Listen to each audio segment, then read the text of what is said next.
Good morning बच्चों। आइए आज हम क्लास 4 का हिंदी ग्रामर में पार्ट 4 पढ़ते और समझते हैं। पार्ट 4 आपका है बच्चों लिंग, और आपका इसका लिंग की पहचान। तो सबसे पहले हम जानते हैं कि लिंग क्या है।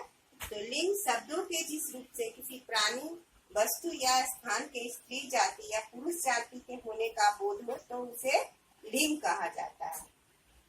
जैसे हम माँ कहेंगे तो स्त्री जाति का बोध होता है, और जब पिता कहें तो पुरुष जाति का बोध होता है। तो इसी प्रकार मैं आपको विस्तार से बुक से आपको फिर से समझाती हूँ। बच्चों, यह है आपका पार्ट 4। पार्ट 4 आपका है लिंग की पहचान। यहाँ देखिए, दादाजी के संग दादी, मतलब दादा क्या है, पुरुष जाति है, और दादी जो है स्त्री जाति है। तो आइए इसको यहाँ पर मैं समझाती हूँ। संज्ञा शब्द के जिस रूप से उसके पुरुष जाति या स्त्री जाति के होने का पता चलता है उसे लिंग कहा जाता है। तो लिंग के दो भेद है बच्चों। लिंग के दो भेद होते हैं, पुल्लिंग और स्त्रीलिंग। तो पुल्लिंग किसे कहते हैं बच्चों? संज्ञा शब्दों के जिस रूप से पुरुष जाति के होने का बोध होता है तो उसे पुल्लिंग कहा जाता है। जैसे बालक, बैल, शेर, घोड़ा, नाग, ऊंट आदि। जब हम इसे बोल रहे हैं तो ये पुरुष जाति का ही होने का बोध हो रहा है। बालक से आपको पता ही चल रहा है। तो अब आइए स्त्रीलिंग।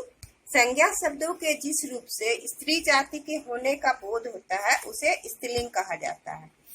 जैसे हम बालिका कहेंगे तो ये स्त्री जाति के होने का ही बोध होगा।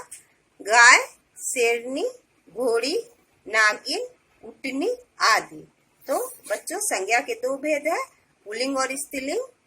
और संज्ञा शब्दों के जिस रूप से पुरुष जाति का बोध होता है उसे पुल्लिंग कहते हैं, जैसे बालक, बैल, शेर, घोड़ा। और संज्ञा शब्दों के जिस रूप से स्त्री जाति के होने का बोध हो उसे स्त्रीलिंग कहा जाता है, जैसे बालिका, गाय, शेरनी आदि। आइए कुछ पुल्लिंग और स्त्रीलिंग शब्दों को देखते हैं। काका का है काकी, चाचा, चाची, छात्र, छात्रा, पुत्र, पुत्री, पोता, पोती, बकरा, बकरी, बेटा, बेटी, मुर्गा, मुर्गी, राजकुमार, राजकुमारी, लड़का, लड़की, कुत्ता, कुतिया, गुड्डा, गुड़िया, चीड़ा, चिड़िया, चूहा, चूहिया। बंदर का स्त्रीलिंग होगा बंदरिया, बूढ़ा का स्त्रीलिंग बुढ़िया, गायक का होगा स्त्रीलिंग गायिका, ग्वाला का ग्वालिन, लेखक का लेखिका, शिक्षक का स्त्रीलिंग शिक्षिका। और उसी तरह देखिए, बाघ पुल्लिंग है और स्त्रीलिंग है इधर बाघिन। तो बाघ का होगा बाघिन, धोबी का धोबिन, सेवक का सेविका, माली का मालिन, सेठ का सेठानी, नौकर का नौकरानी, देवर का देवरानी, मोर का मोरनी, हाथी का हथनी, हिरण का हिरनी, हंस का हंसनी, दूल्हा का दुल्हन, नर का नारी, पति का पत्नी, पिता का माता, भाई का स्त्रीलिंग होगा बहन, युवक का स्त्रीलिंग होगा युवती, वर का स्त्रीलिंग होगा वधू, और विद्वान का स्त्रीलिंग होगा विदुषी, और ससुर का स्त्रीलिंग होगा सासू। अब आइए कुछ और बातें जानते हैं।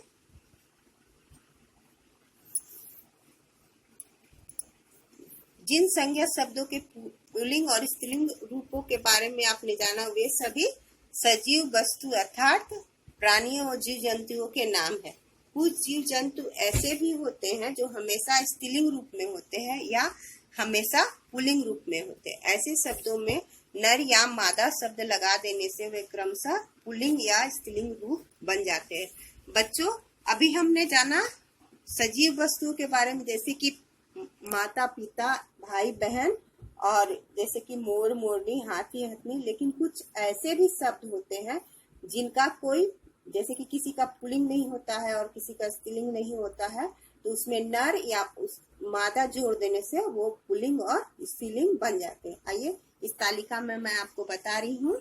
जैसे तोता, इधर जो है तोता, उल्लू, मच्छर, चीता, भालू, भेड़िया, कौवा, ये सब हमेशा पुल्लिंग ही होते हैं, इनका कोई स्त्रीलिंग नहीं होता। जैसे तोता होता है तो हम तोती नहीं बोल सकते हैं, तो इसमें मादा शब्द लगा देते हैं तो ये बन जाता है। तो जैसे देखिए, तोता है तो मादा तोता, उल्लू है तो मादा उल्लू, तो ये आपका स्त्रीलिंग बन गया।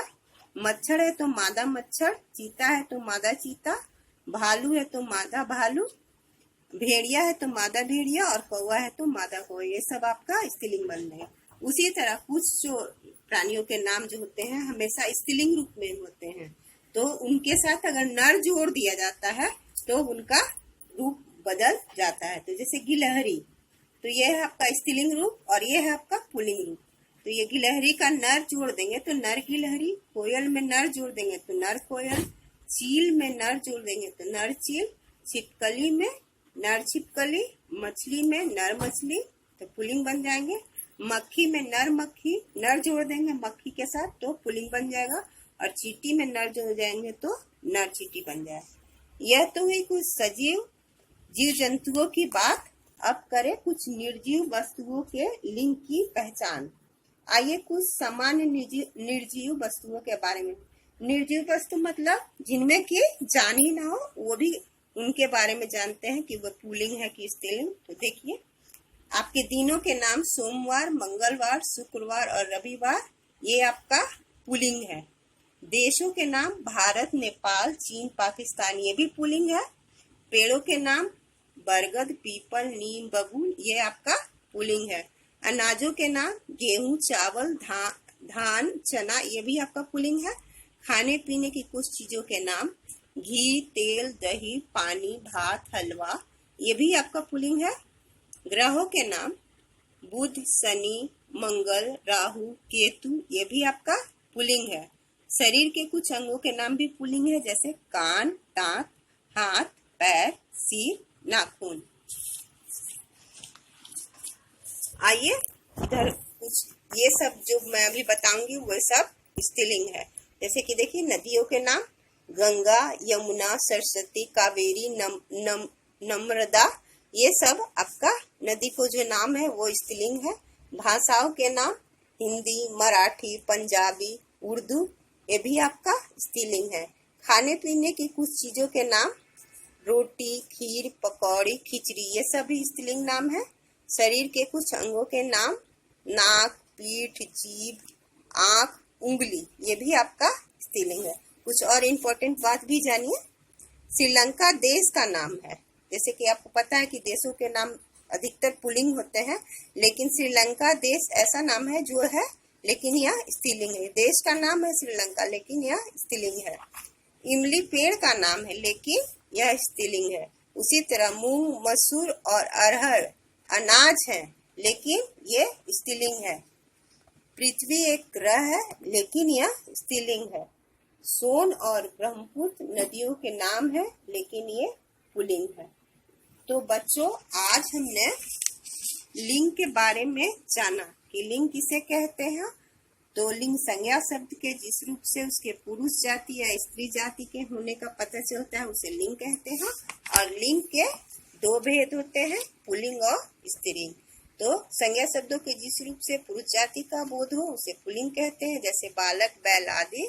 और संज्ञा शब्दों के जिस रूप से स्त्री जाति के होने का बोध हो उसे स्त्रीलिंग कहा जाता है, जैसे बालिका, गाय, शेरनी आदि। तो बच्चों, आज आपने इस पाठ को पढ़ा और समझा। मैं आशा करती हूँ इसे आप घर पर भी पढ़ेंगे और याद भी करेंगे। आज के लिए इतना ही। धन्यवाद।